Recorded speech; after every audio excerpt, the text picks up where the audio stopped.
मैं प्रदेश के कर्मचारियों से जुड़े कुछ अत्यंत महत्वपूर्ण विषय सदन के समक्ष रखना चाहता हूं।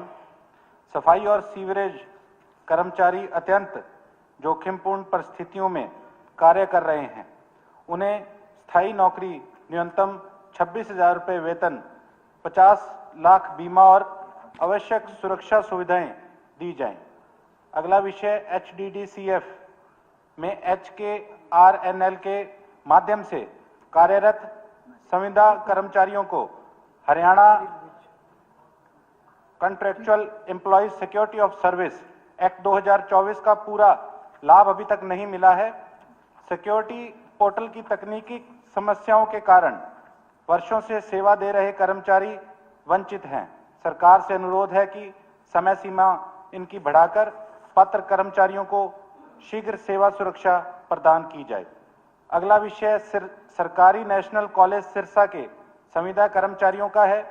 ये कर्मचारी नियमित कर्मचारियों के समान कार्य कर रहे हैं, परंतु ना तो नियमितीकरण हुआ और न ही वित्तीय लाभ मिला।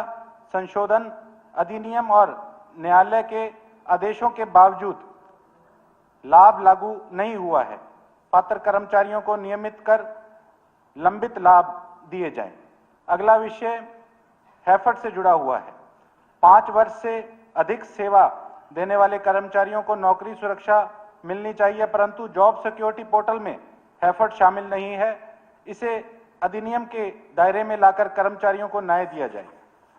इसके अतिरिक्त 2019 में भर्ती लगभग 16,000 ग्रुप डी कर्मचारी 7 वर्षों से बिना पदोन्नत कार्य कर रहे हैं।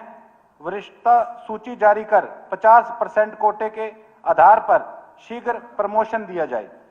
प्रदेश के कर्मचारी पुरानी पेंशन योजना OPS लागू करने की मांग कर रही है, ताकि उनकी सामाजिक सुरक्षा सुनिश्चित की जाए।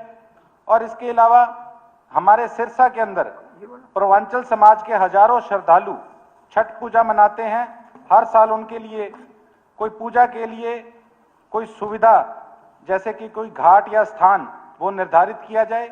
इसके साथ साथ हमारे सिरसा विधानसभा के कुछ गांव हैं जिनके अंदर की लोगों की शिकायतें आई है कि वहां के सरपंचों ने कुछ जो इस प्रकार के ग्रांटें आई थी उसका दुरुपयोग किया और करप्शन को बढ़ावा देने का काम किया, जिसके लिए मैं अनेकों बार हमारे अधिकारियों को भी लेटर लिख चुका हूं, लेकिन अब तक भी उस पर किसी प्रकार की कोई कार्रवाई नहीं हुई है।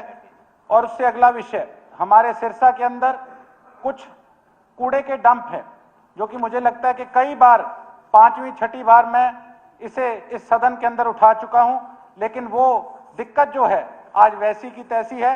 वहां पे हमारे बस स्टैंड के आगे कूड़ा घर बना हुआ है, जिससे कि जब भी कोई वहां यात्री उतरता है तो बड़ा बुरा इंप्रेशन हमारे शहर का पड़ता है। सब्जी मंडी के आगे खुला कूड़े का डंप पड़ा है, सारा सड़क पे कूड़ा बिखरता है। कई बार हमने एप्लीकेशन दी, लेकिन उस पर किसी प्रकार की कोई कार्रवाई नहीं हुई। उसी तरीके से एक हमारी JJ कॉलोनी के पुल के आगे, वहां पे हजारों परिवार बसते हैं, लेकिन वहां भी यही स्थिति है। थोड़ी सी हवा चलती है, वो कूड़ा उड़ लोगों के घरों के अंदर जाता है। उसी प्रकार से डवाली रोड पे भी, ऑटो मार्केट के पास भी यही स्थिति है।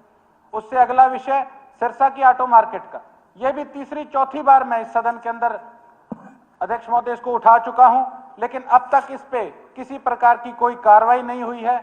ऑटो मार्केट की एक भी सड़क पक्की नहीं, सारी ऑटो मार्केट जो है वो टूटी हुई है। हमारे कुछ थेड़ वासी थे, उनको हाउसिंग बोर्ड के फ्लैट्स के अंदर शिफ्ट किया गया था, लेकिन मैंने फोटोज भी पिछले सेशन के अंदर दिखाने का काम किया था। वहां पे ना कोई पानी की सुविधा, ना कोई बिजली की सुविधा, एक भी सफाई कर्मचारी नहीं है।